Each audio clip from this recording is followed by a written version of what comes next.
خاوتي خواتاتي اهلا وسهلا مرحبا بكم يا جماعة الخير صباح الخير عليكم. J'espère que vous allez bien, j'espère que vous vous portez bien. L'un des secteurs, l'un des piliers d'un pays, c'est la justice. L'une des constantes qui peut garantir la stabilité et la sécurité d'un pays, c'est la justice. L'une des garanties pour le développement et l'épanouissement d'un pays, c'est la justice. L'une des aspirations les plus importantes d'un peuple, c'est la justice. Pas de justice, pas de paix. Pas de justice, pas de développement. Pas de justice, pas de bonheur. Pas d'épanouissement. Pas de liberté, pas de dignité. Sans justice, on ne peut pas, même pas vivre. Pour vivre dignement dans un monde, dans n'importe quel pays, dans n'importe quel territoire, on doit bénéficier de la justice. On doit accéder à la justice. On doit ressentir un sentiment qu'il y a une justice là où nous vivons, qu'on peut accéder, qu'on peut bénéficier de cette justice. Alors, nous allons parler de la justice aujourd'hui. Parce que c'est très important, parce que c'est l'un des plus gros problèmes de l'Algérie. Amr Ma'rouf, l'injustice, la hagara, la justice du téléphone, la justice arbitraire, les procès expéditifs, les procès politiques, l'instrumentalisation politique de la justice, le manque de l'indépendance de la justice, les maux de la justice, les problèmes de la justice ou de l'injustice de notre pays sont énormes. Et l'injustice que nous ressentons, nous, en tant qu'Algériens et Algériens, est parmi la principale cause de notre malheur national, de notre sous-développement. Et ça empêche notre pays d'aller vers l'avant. Quand tu n'as pas des juges qui peuvent rendre justice aux gens, ou des tribunaux où on peut entrer avec une sérénité, sortir avec le sentiment que tout a été fait pour nous protéger nos droits, pour nous restituer nos droits, pour nous donner, pour corriger le tort dont a été victime des citoyens ou des citoyens.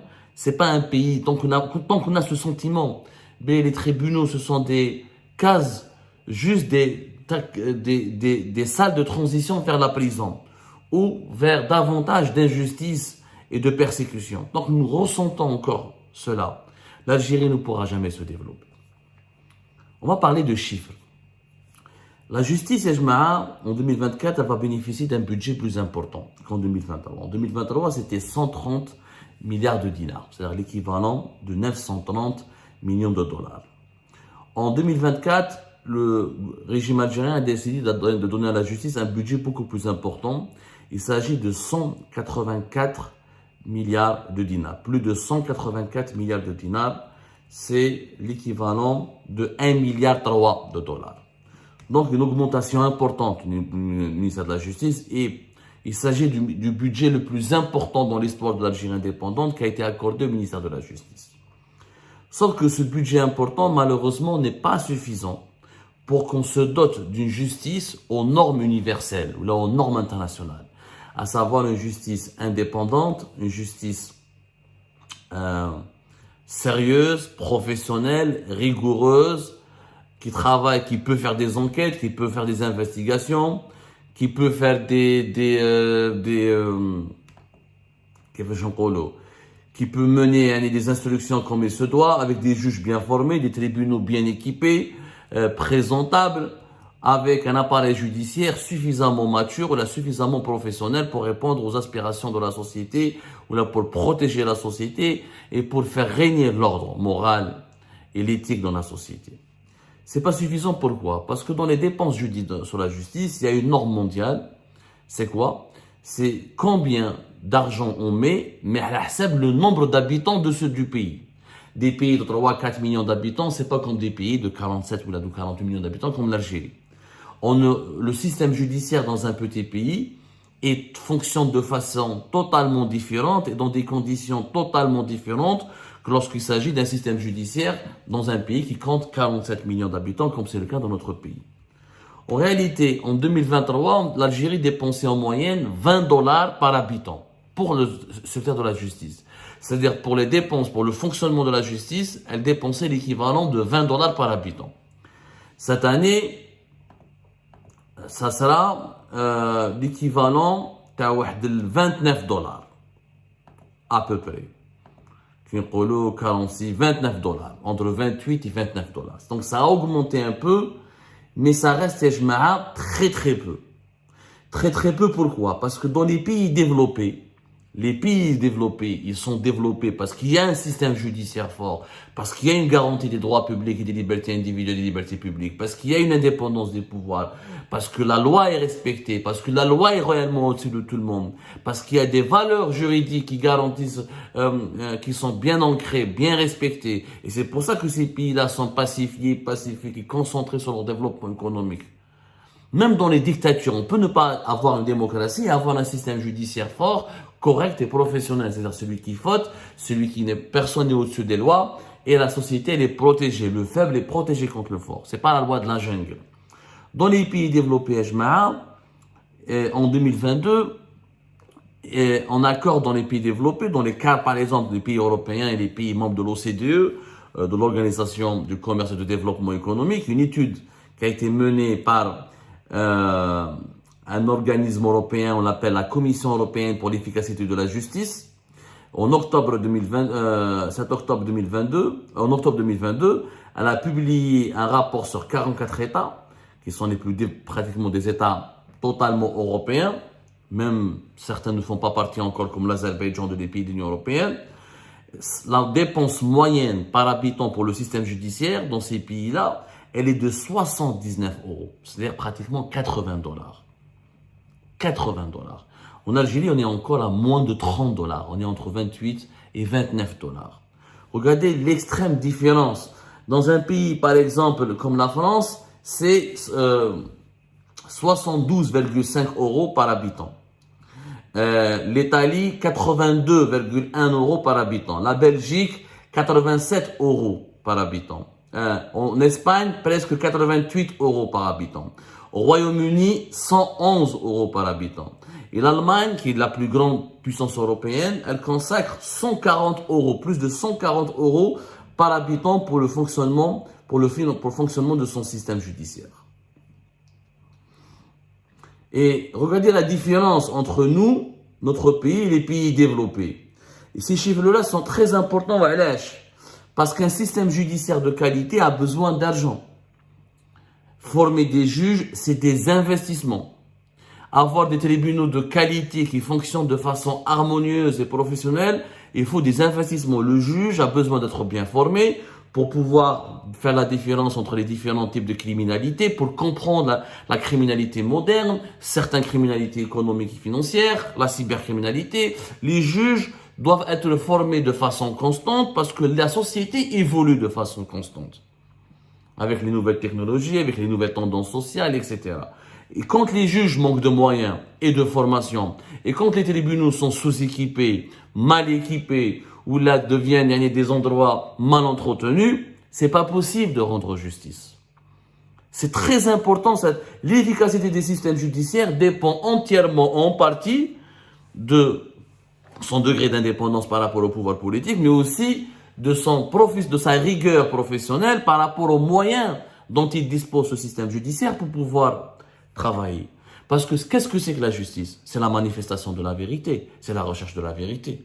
Qui a fait le tort, comment, qui a été victime, qui est coupable, comment punir le coupable à la hauteur du crime qui a été commis, et comment restituer les droits perdus de la victime, protéger la victime.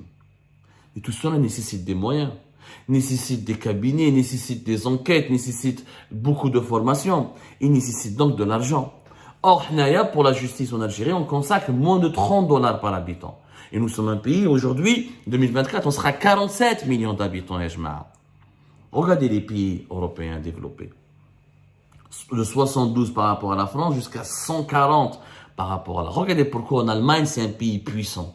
Parce qu'il y a un système judiciaire qui a beaucoup d'argent, qui est bien équipé, où on investit beaucoup sur la justice. Un pays qui n'investit pas beaucoup sur la justice, ce n'est pas un pays qui peut pouvoir offrir un système équitable, une justice équitable pour ses citoyennes et ses citoyens. Et dans un pays où il n'y a pas une justice équitable, il ne peut pas y avoir de développement. D'être une entreprise, il y a un qui l'entreprise, il local, il vole ton matériel, il ne te paye pas. Tu veux le poursuivre devant la justice en Algérie, la bureaucratie ou les juges ne sont pas bien formés. Le système judiciaire, il n'est pas encore moderne, pas assez informatisé. Il y a eu des efforts qui ont été fournis, attention. Attention, le système judiciaire algérien est un effort. On est passé à un budget de 900 et quelques à l'équivalent de 1,3 milliard de dollars. Donc, l'État algérien fait des efforts, mais ce n'est pas encore suffisant. Il faut comprendre, si on veut être comme les pays développés, il faut qu'on arrive à se conformer aux normes des pays développés. C'est ça. Si on veut faire comme les pays développés, les pays développés dans tous les domaines. Mais tu je veux devenir un pays développé, tu n'investis pas sur la justice, tu n'investis pas sur l'éducation, tu n'investis que sur l'armée et la police. Ça n'a pas de sens. Le développement, c'est d'abord l'éducation, la justice, le progrès scientifique, la croissance économique. Mais la justice, elle est totalement pauvre. Elle n'a pas beaucoup de moyens. Il y a certains tribunaux algériens, tu te rôles tibki. Wallah, dans certains wilayas, on dirait Corée. T'achèmes trop le tribunal. Saxo, les juges, dans lesquelles conditions ils travaillent, les greffiers, les personnels administratifs, il y a certains tribunaux, ils sont sinistres, ils sont sales, ils puent. Il y a des efforts qui ont été fournis à Alger, dans les grandes villes du pays, mais il reste beaucoup à faire. La justice, et en plus, une justice, c'est pas de construire un tribunal, construire un beau tribunal. Le tribunal, c'est qu'un édifice. C'est des moyens techniques, c'est des moyens d'enquête. Les juges doivent avoir des assistants, des greffiers, un personnel à leur service. Ils doivent coordonner avec les services de sécurité. En plus, c'est une formation sans cesse qui doit être modernisée, qui doit être actualisée. C'est la possibilité d'accéder à toutes les institutions publiques quand il est nécessaire. C'est ça le travail de la justice. C'est ça ce que c'est qu'un juge. C'est de pouvoir avoir le temps nécessaire d'étudier bien ces dossiers, parce qu'il s'agit de vie humaine derrière un dossier, derrière un procès, derrière un dossier judiciaire, derrière un acte judiciaire. Il y a des vies qu'on peut briser si on se trompe, qu'on peut détruire pour toujours s'il y a une erreur judiciaire ou là une mauvaise appréciation.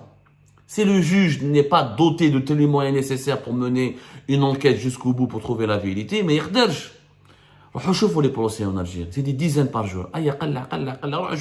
Moi, j'ai assisté à des procès. J'étais en prison, j'ai vu comment ça se passe en justice. Mandat de dépôt. Il y a des gens qui sont en placement, en détention provisoire depuis des années, parce que l'enquête n'a pas été encore menée. Mais normalement, alors, et des fois, ils sortent innocents. Autrement, ils sont 4 ans en détention provisoire, ils seraient indemnisés. Quand est-ce qu'ils commencent, Karitha, et avec quel montant, Karitha de manière kalima. Je vois les tribunaux algériens, comment ça fonctionne. Le fawda. Il y a des juges qui sont tellement débordés, mais là, je ne sais même pas qui est la victime, qui est le coupable. J'ai assisté une fois à un procès, j'ai le juge, وراه الضحية وراه المشتكى به. ما على بالوش.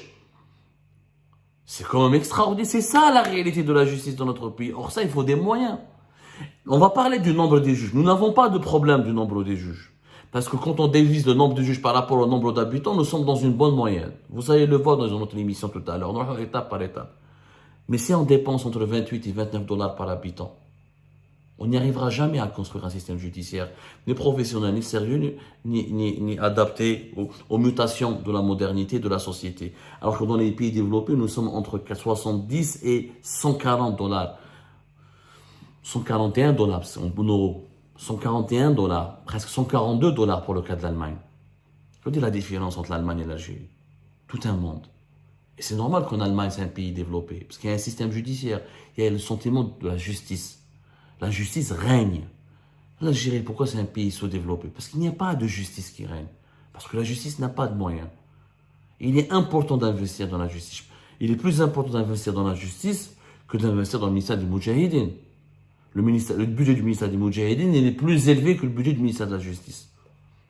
Est-ce que c'est normal qu'un pays il investit plus dans son passé que dans la justice qui doit garantir et protéger son avenir? Ce n'est pas normal.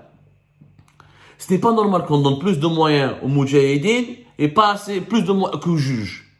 Ce n'est pas normal. Quand on doit faire des choix entre l'avenir et le passé, il faut choisir l'avenir. Parce que l'avenir concerne les générations futures. Si on ne garantit pas l'avenir des générations futures, on leur garantira comment leur avenir? Avec la croissance économique, mais aussi avec la justice et l'équité. Sans justice, sans équité, pas de développement, pas de sécurité, pas de stabilité. Quand est-ce que nos dirigeants vont le comprendre?